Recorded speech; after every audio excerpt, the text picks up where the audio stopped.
Hello, it is your favorite cultural commentator,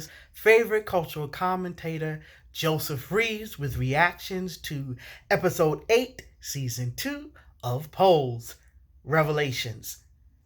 So, pray tell and Ricky with this sex scene and with this relationship.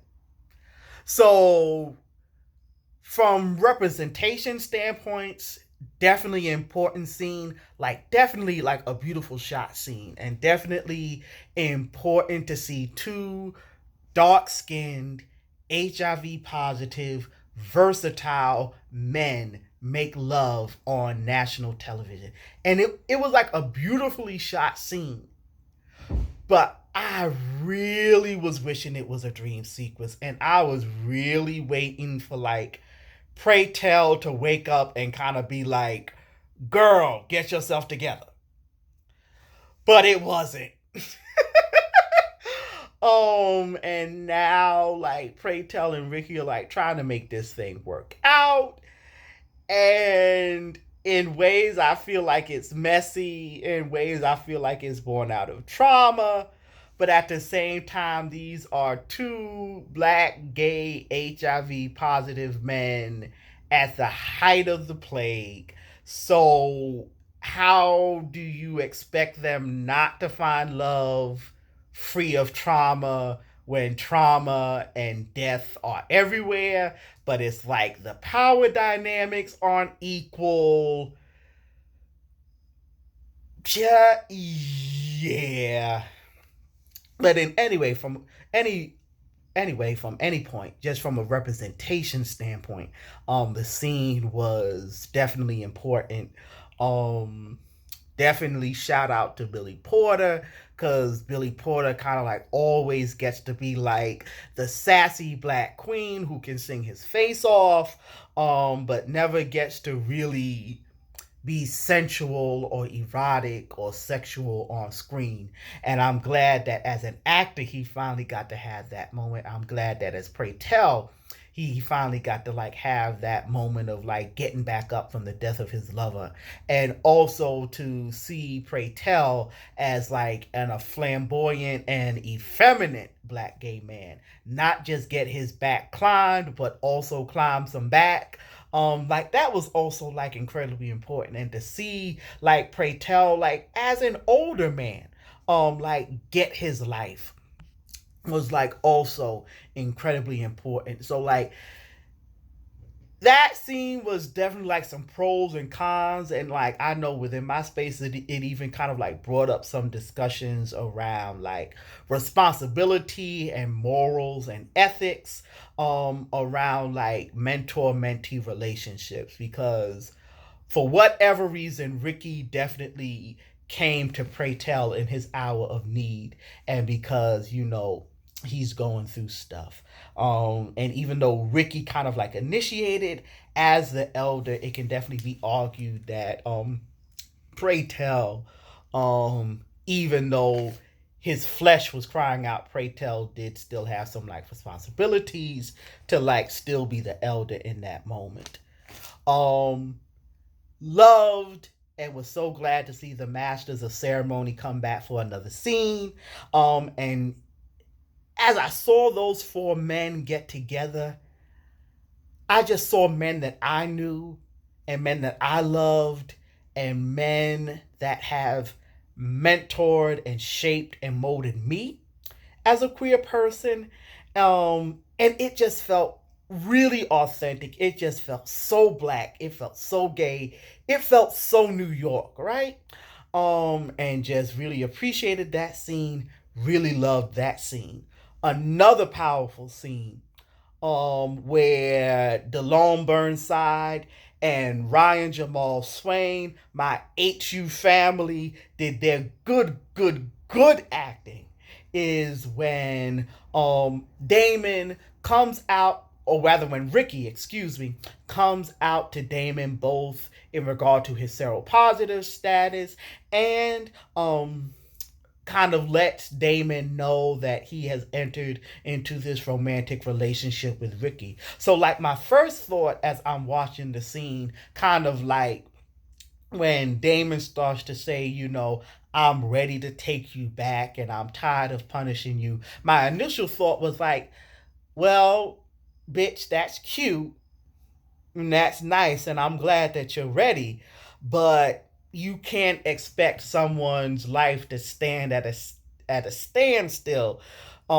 just because you want to punish them, even though it can be argued that Ricky was definitely in the wrong. Ricky was definitely trifling, and Ricky is kind of like the fuckboy Romeo of the show. But definitely want to give kudos to Ricky as a character for standing up and for having that courage both to come out as positive and to let Damon know that he's in this relationship with Pray Tell, whatever that relationship ends up being. And I do think that it's the beginning of a turning point, and I do believe that it's the beginning of Ricky's starting to come into a place of maturity and accountability, both with himself and in regards to the people that he's in relationship with. And then also want to give a big another shout out to Ryan Jamal Swain for that phenomenal dance scene set to Didn't My Lord Deliver Daniel by Alvin Ailey. That is also a part of Alvin Ailey's iconic stage performance Revelation, which last night's episode was named after. Just a beautiful scene, just black queer excellence, black queer magic, and also just want to shout out Ryan for showing the world that good training that he got on the campus of Howard University within the Division of Fine Arts. HU, you know. And then of course there was like the big blow up scene, right? Always happens at the family dinners. Black folks, y'all know. Latinx folks, y'all know. It always goes down at the family dinner when somebody has a little bit too much. In this case, it was Angel who had a little bit too much champagne and a little bit too much of that blow. And she started getting messy and she started letting her lip get a little bit too loose, even though she knew and Poppy knew that Damon held the secret. And she just kind of like started going off, and Damon just let have. And I mean, it was just high drama. And I mean, the way that scene was staged and the way the actors moved, I mean, it was a TV show, but it also very much gave kind of like Broadway play. And just like the choreography of that scene was just really, really excellent. And I just really appreciated it. And also just wanted to highlight like the moment of ageism that happened between Pray Tell and Damon after Damon basically exposed that Pray Tell and Ricky were in this relationship. To where instead of like being accountable and instead of standing as like an adult, as an elder, like Pray Tell decided to like really engage in this diatribe and rant around, oh, you're young and you don't know anything about life, and I look forward to life teaching you what it means to struggle. When like Damon as a character knows what it's like to struggle, because like he got kicked out and judged and I even believe harassed by his biological father once he came out as gay, right? Um, and just that kind of like dynamic between Pray Tell and Ricky was somewhat triggering for me, because like it just really brought up kind of like a lot of like the unhealthy power dynamics that I see in a lot of like the black gay spaces that I have inhibited, to where like you just have like a lot of older black men, because of like their unprocessed trauma and like their baggage, kind of like just really engage in like these ageist diatribes and these ageist rants against black queer people, black queer men of my generation like myself. And then kind of like the whole thing around like Blanca not taking Damon's word when Damon came to the forefront around both Angel and Poppy's drug use, and kind of like the whole coming to the forefront of Damon as like outsider in the house of Evangelista. Um because Damon is like a black gay man in a house that is comprised of like Latinx folk and Latinx transgendered women.